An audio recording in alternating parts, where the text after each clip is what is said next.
তারা আসলে 6 মাস বয়স বা তারও কম বয়স থেকে তারা হামে এটা আক্রান্ত হচ্ছেন। সেক্ষেত্রে আমাদের যারা সরকারের চাকরিতে যারা রোগতত্ত্ব বিশারদ যারা আছেন, তারা কেন এই বিষয়টা আগে থেকে ফাইন্ড আউট করতে পারলেন না এবং সে অনুযায়ী ব্যবস্থা গ্রহণ করতে পারলেন না? সেক্ষেত্রে মন্ত্রণালয়ের অধীনে, স্বাস্থ্য মন্ত্রণালয়ের অধীনে যেসব কর্মকর্তারা আছেন তাদের ফেইলিওরটা কোথায়? ওনার যে নোটিশটি দিয়েছেন, নোটিশটি উত্থাপন না করে উনি কিন্তু একটা ন্যারেটিভ সাবমিট করেছেন সংসদের সামনে।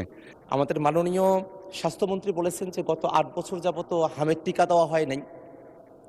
এই তথ্যটা আসলে সঠিক তথ্য কিনা সেটা নিয়েও যারা হামের টিকা প্রদান করে থাকেন, মাঠ পর্যায়ের কর্মীরা আছেন, তাদের মধ্যে এক ধরনের উৎকণ্ঠা বা এক ধরনের ভিন্নমত আমরা খেয়াল করেছি। সেক্ষেত্রে যদি হামের টিকা না দেওয়া হয়ে থাকে 2024 বা তার পরবর্তী সময়গুলোতে, সেক্ষেত্রে কেন দ্রুত গতিতে যারা 0 ডোজের শিশুরা ছিলেন তাদেরকে টিকার আওতায় নিয়ে আসা হলো না বা তার জন্য একটা ক্যাম্পেইনের ব্যবস্থা করা হলো না? সেটা আমাদেরকে অবাক করে মাননীয় স্পিকার।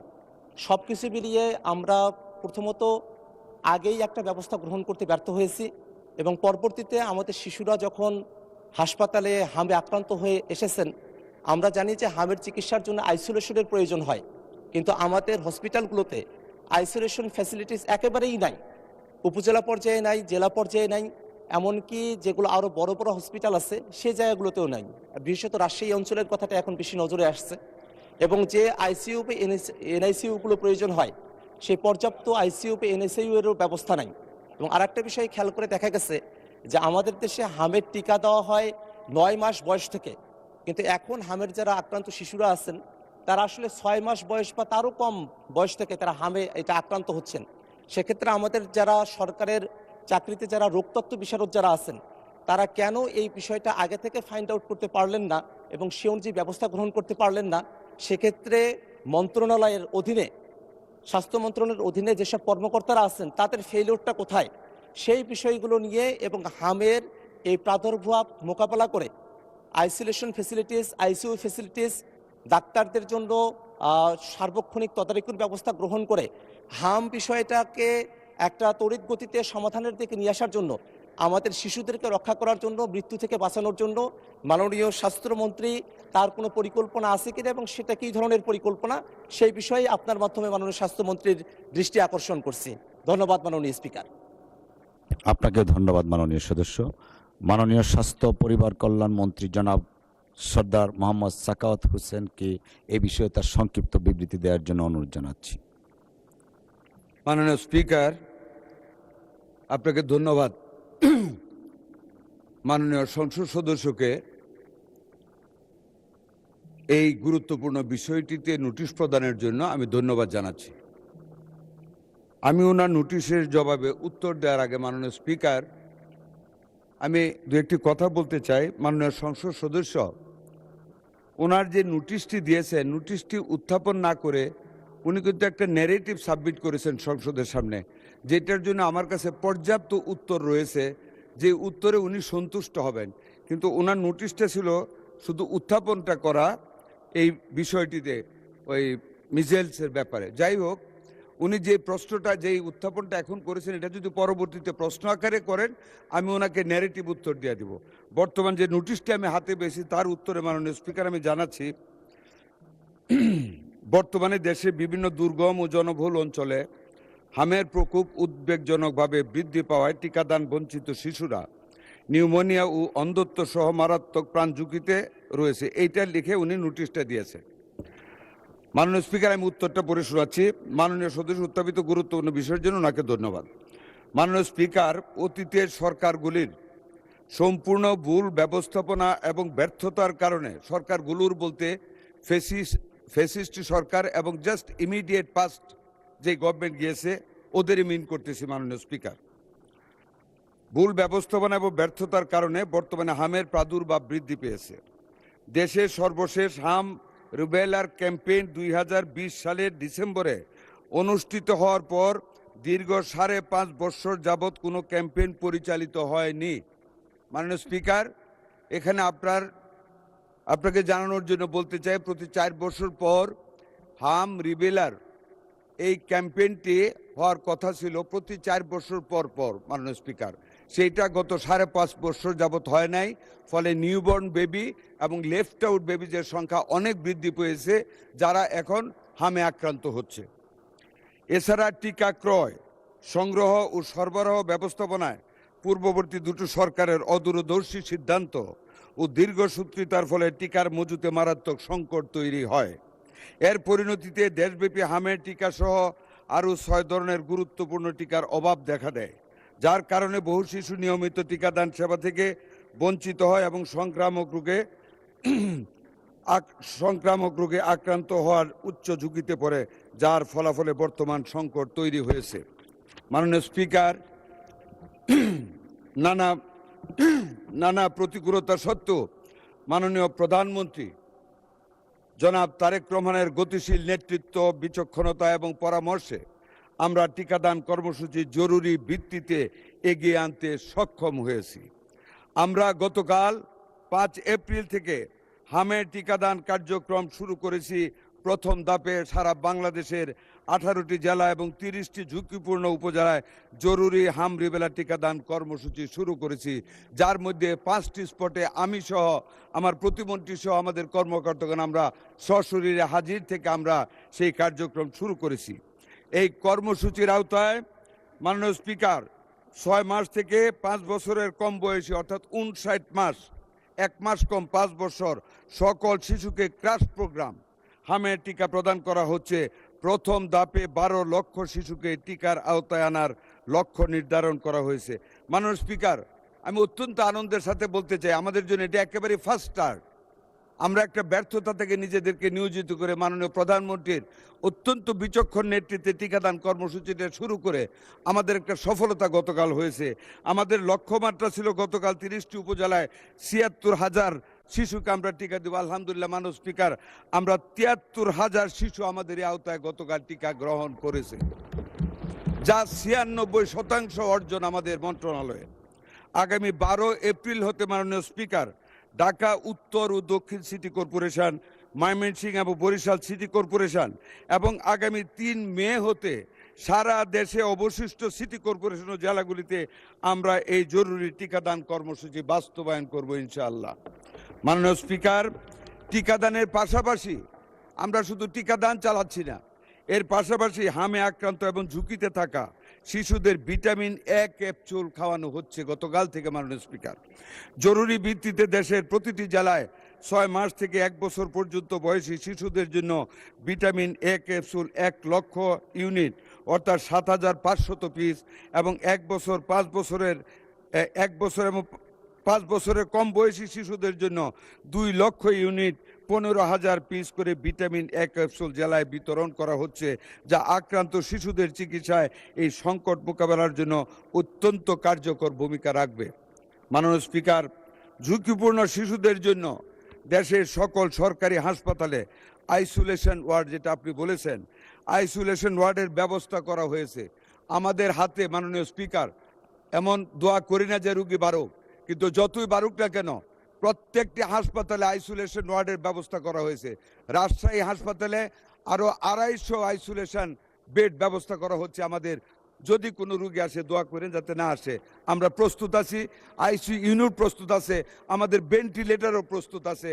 শুধু ভেন্টিলেটর না, আমাদের আইসিডিডিআর বেড, একজন ডাক্তার তাহমিদ, উনি অত্যন্ত স্বল্প খরচে, মাত্র 300 টাকা খরচে নতুন অক্সিজেন ইনফ্লো অ্যান্ড আউটফ্লোর একটা মেশিন সিস্টেম আবিষ্কার করেছে, যেটা দিয়ে যে কোনো হাসপাতালে যে কোনো সময় আমরা যে কোনো হামের রুগীকে এখন অক্সিজেন প্রবাহ দিতে পারি লাংয়ের ভিতরে। মাননীয় স্পিকার, স্বাস্থ্যকর্মীদের সক্ষমতা বৃদ্ধির উদ্যোগ নেওয়া হয়েছে। মাঠ পর্যায়ে দায়িত্ব পালনরত সকল স্বাস্থ্যকর্মীদের এই জরুরি অবস্থায় সকল ছুটি বাতিল করা হয়েছে। মাননীয় স্পিকার, ইতিমধ্যে ঝুঁকিপূর্ণ এলাকায় নিবিড় মনিটরিং ও তদারকি বৃদ্ধি করা হচ্ছে। বর্তমান পরিস্থিতিতে জরুরি ভিত্তিতে টিকা ক্রয় কার্যক্রমের উদ্যোগ নেওয়া হয়েছে। এছাড়া উন্নয়ন সহযোগী সংস্থার হু অ্যান্ড ইউনিসেফ ইত্যাদির সাথে সমন্বয় জোরদার করা হয়েছে। আমরা সকল অংশীজনের সঙ্গে সমন্বয়ের মাধ্যমে কাজ করে যাচ্ছি।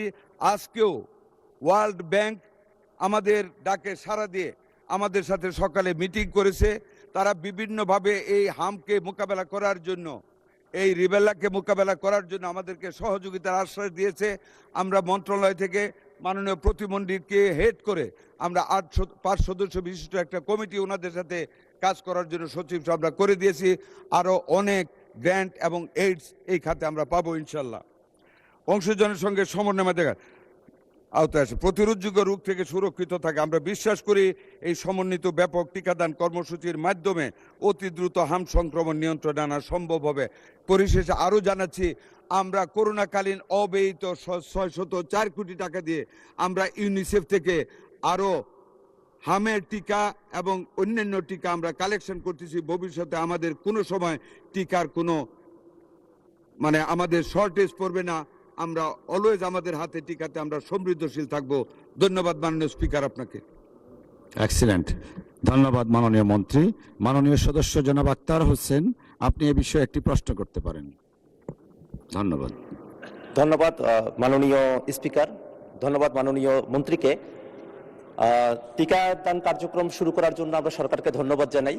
পাশাপাশি একটা বিষয় একটু জানা রাখার প্রয়োজন যে মাননীয় মন্ত্রী যেভাবে আইসোলেশন ফেসিলিটিস বানানোর কথা বলছেন বা যেভাবে তিনি আইসিইউ এবং এনআইসিইউ এর কথা বলছেন, মাঠের পরিস্থিতি কিন্তু তেমনটা নয়। আমরা সোশ্যাল মিডিয়াতে এবং বিভিন্ন পত্রপত্রিকা মারফত আমরা জানতে পারছি যে অনেকেই হাসপাতালগুলোতে যাচ্ছেন, কিন্তু যাওয়ার পরে তারা আইসোলেশন ফেসিলিটিস পাচ্ছেন না এবং তারা আইসিইউ ফেসিলিটিসও তারা পাচ্ছেন না। এটা কি সরকারের তরফ থেকে বরাদ্দ করা হচ্ছে, কিন্তু হাসপাতালে যারা আছেন তাদের কোনো গাফিলতি বা হাসপাতাল ম্যানেজমেন্ট বা ব্যবস্থাপনা যেটা আছে তার ত্রুটির কারণে এটা হচ্ছে কিনা সে ব্যাপারে মন্ত্রণালয়ের তরফ থেকে মাননীয় মন্ত্রীকে উদ্যোগ গ্রহণ করার জন্য বলছি। আর একটা বিষয় উনি বলেছেন যে করোনার কালীন একটা বাজেট অতিরিক্ত ছিল, যেটা এখন নিয়ে এসে এখানে কাজে লাগানো হচ্ছে, তার জন্য আমরা ধন্যবাদ জানাই। এই বিষয়ে একটা প্রসঙ্গত বিষয় মনে করিয়ে দেওয়া প্রয়োজন। বাংলাদেশে স্বাস্থ্য খাতে যে পরিমাণে বাজেট বরাদ্দ করা হয় সেই পরিমাণে বাজেট কিন্তু ব্যয় করা হয় না। যেমনটা দেখা গেছে যে 2024-25 অর্থ বছরে স্বাস্থ্য খাতে বাজেট ছিল 41,407 কোটি টাকা, সেখানে সংশোধিত বাজেট হয়েছিল 29,782 কোটি টাকা, অর্থাৎ 11,000 কোটি টাকা কিন্তু অব্যবহৃত থেকে গেছে। আবার অপারেশনাল যে বাজেট ছিল সেটা ছিল 19,973 কোটি টাকা এবং সেটা খরচ হয়েছে সংশোধিত আকারে এসেছে 13,603 কোটি টাকা, অর্থাৎ সেখানেও প্রায় 6,000 কোটি টাকা কিন্তু অব্যবহৃত থেকে গেছে। আমাদের মোট বাজেটের মাত্র 5% স্বাস্থ্য খাতে বরাদ্দ করা হয়, জিডিপির যেটা 1%রও কম, এবং আমাদের আসলে আউট অফ দ্য পকেট, পিপলের পকেট থেকেই প্রায় 70% স্বাস্থ্য খাতে তাদেরকে খরচ করতে হয়। সে ব্যাপারে সামনে বাজেটও আসছে, সেই বাজেটের সময়টাতে এই স্বাস্থ্য খাতে বাজেট বরাদ্দ করা হবে কিনা, এবং যে বাজেট বরাদ্দ করা হয় তার 25% যে অব্যবহৃত থেকে যায়, সেই 25% অব্যবহৃত না থেকে আরও বাজেট বৃদ্ধি করে স্বাস্থ্য খাতে আইসোলেশন ফেসিলিটিস, আইসিইউ ফেসিলিটিস এবং অন্যান্য যেসব যন্ত্রপাতিগুলো প্রয়োজন রয়েছে সেগুলোর মজুদের জন্য কোনো ব্যবস্থা গ্রহণ করা হবে কিনা আপনার মাধ্যমে মাননীয় স্বাস্থ্যমন্ত্রীর দৃষ্টি আকর্ষণ করছে মাননীয় স্পিকার। ধন্যবাদ মাননীয় সদস্য। মাননীয় স্বাস্থ্যমন্ত্রী। প্লেন্টি অফ কোয়েশ্চেন্স মাননীয় স্পিকার। নাম্বার 1 যেটা উনি বলেছেন মিডিয়াতে এবং উনি যা জানেন, আমি যা বক্তব্য রেখেছি সরেজমিনে সেটা পাচ্ছেন না। মাননীয় সংসদ সদস্য, ভালো কাজ আদায় করতে হলে মানুষের উপর কিছু প্রেশার রাখা হয়। আমার মনে হয় মিডিয়া আমাদেরকে ওই প্রেশারটাই রাখছে। আমাদের একটা হসপিটালে আইসোলেশন ওয়ার্ডের কোনো ঘাটতি নেই। আপনাকে আমি অনুরোধ করব, আপনি আমার সাথে কালকে চলেন, কোনটায় দেখবেন প্রত্যেকখানে আমাদের ব্যবস্থা করে রাখা হয়েছে মিজেলস রোগের জন্য, এবং ভেন্টিলেটর আমাদের মন্ত্রণালয়ের রেডি আছে, যখন যেখানে প্রয়োজন আমরা ভেন্টিলেটরও দিয়ে যাচ্ছি। কাজে এই ব্যাপার আপনাকে আমি নিশ্চিত করতে পারি ইনশাল্লাহ আমাদের আইসোলেশন অভাব। আপনি রাজশাহীতে খবর নেন, ওইখানেও আমরা গতকাল আলাপ করেছি, আমাদের সব কিছু রেডি আছে। 2 নম্বর যেটা বলেছেন আইসিইউর কথা, দেখেন আইসিইউ ইচ্ছা করলে এক্ষুনি করা যায় না। আইসিইউ আমাদের প্রত্যেকটা জায়গায় এই মিজেলস আসার পরে আমরা করেছি। এমনকি আপনাকে বলি 18 ঘন্টায় আইসিইউ ওয়ার্ড আমরা চালু করেছি ইনফেকশাস ডিজিজ সেন্টারে। যখন একটা রোগী মারা গেল মধ্যরাতে, সেখানে আমি, আমার সচিব, আমাদের ডিজি আমরা গিয়েছি। মাননীয় প্রধানমন্ত্রী তদারকি করেছেন, আমরা সেখানে গিয়েছি। মাননীয় প্রধানমন্ত্রী আমাকে বলেছেন, প্রথম আমি শুনি, আই হার্ড ফ্রম হিম যে একজন রোগী মারা গেছে। কাজে ধন্যবাদ মাননীয় প্রধানমন্ত্রীকে ওনার বিচক্ষণতার জন্য। ওখানে গিয়েছি, ওই একটা আইসিইউ ইউনিট যেটা ক্লোজড ছিল, after the closure of the project of World Bank, that ICU had been closed by World Health Organization. আমরা 18 ঘন্টার ভিতরে ওই আইসিইউ খুলেছি, আমরা অ্যাটাচমেন্টে ডাক্তার দিয়েছি, আমরা নার্স দিয়েছি, আয়া দিয়েছি, অ্যানেস্থেশিয়ার লোক দিয়েছি এবং পরিপূর্ণভাবে চালু করেছি। আপনি জানেন রাজশাহীর কথা, 11 দিনে 33টা বেবি মারা গিয়েছিল। আমরা খবর পাওয়ার পরের দিনের ভিতরে আমরা ভেন্টিলেটর দিয়েছি, আমাদের সচিব ডিজি সবাই গিয়েছে, আমরা সার্বক্ষণিক যোগাযোগ রেখে ওইটা আমরা মানে আইসিইউ ইউনিট খুলে আমরা একদম ফুললি ফার্নিশড করেছি। আমাদের রোগী এখন একটা আল্লাহর রহমত কোনো ক্যাজুয়ালিটিস নেই। আরেকটা যেটা বাজেটের কথা বলেছেন, এখনও তো আমরা বাজেট দেইনি মাননীয় সংসদ সদস্য। Wait and see what we give, what we spend. ইনশাল্লাহ transparently, honestly, sincerely, whatever the budget shall be granted by our Honorable Prime Minister and this House, we must spend it on the real grounds of necessity of the health. ধন্যবাদ আপনাকে।